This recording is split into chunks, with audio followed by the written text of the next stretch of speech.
Chers amis, alors que les forces contraires s'organisent souvent et s'élaborent ou élaborent de puissantes stratégies pour aller au bout de leurs idées, ne savons pas toujours, nous n'avons pas toujours bien conscience que nous aussi nous sommes une force, que nous avons une force, la grâce de la résurrection.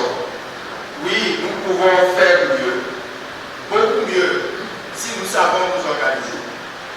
Si nous nous organisons avec les diverses compétences qui nous constituent, nous démultiplierons le bien. Et c'est une grande préoccupation pour moi depuis les questions qui ont été posées lors de notre conférence sur l'ésotérisme. Qu'est-ce que je rêve?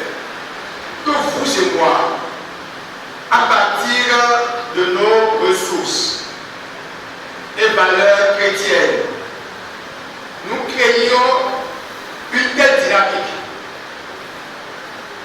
même si c'est petitement, une telle dynamique où avec nos ressources et nos valeurs chrétiennes, nous puissions nous jurer fidélité et ne pas nous trahir. À cet effet, je voudrais vous proposer un cadre, c'est-à-dire un pacte, non pas républicain, mais ecclésial et chrétien, et donc un pacte vrai, différent des pactes circonstanciels républicains. Et ce pacte est en 7 points. Chrétien, disciple d'Emmaüs, dit 1. Je ne serai pas indifférent à ce que mon frère ou ma soeur ait et fait. Connaissons-nous alors, rapprochons-nous les uns des autres, au-delà des promotions. Nous sommes ornés de compétences. Nous avons des profils de qualité et de très bonne qualité, je vous assure. Allons donc au-delà de nos ressentiments et de nos subjectivités. Petit 2. Je solliciterai d'abord mon frère ou ma soeur quand j'ai besoin de service qu'il sait ordinairement rendre et bien rendre. Je dis qu'il sait ordinairement rendre et bien rendre. Petit 3. Si mon frère ou ma soeur me rend bien ce service, je le recommande à d'autres. Et je fais ainsi sa promotion. Petit 4. Si je suis sollicité pour un service par un frère ou une sœur, un service de prestation ou de conseil, quel qu'il soit,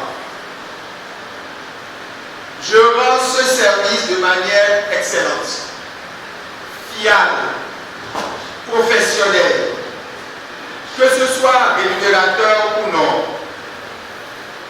Je respecte les échéances. Et si je ne peux les honorer, je les forme à temps. Petit 5. Sous couvert ou sous prétexte de fraternité, je ne dérogerai pas à mes obligations, à mes charges, à mes devoirs et à mes clauses contractuelles. Petit 6. Je serai fidèle à mes engagements envers mon frère et ma soeur, qui qu'il soit, et quel que soit l'enjeu de ce qui est en jeu, si c'est pour le bien.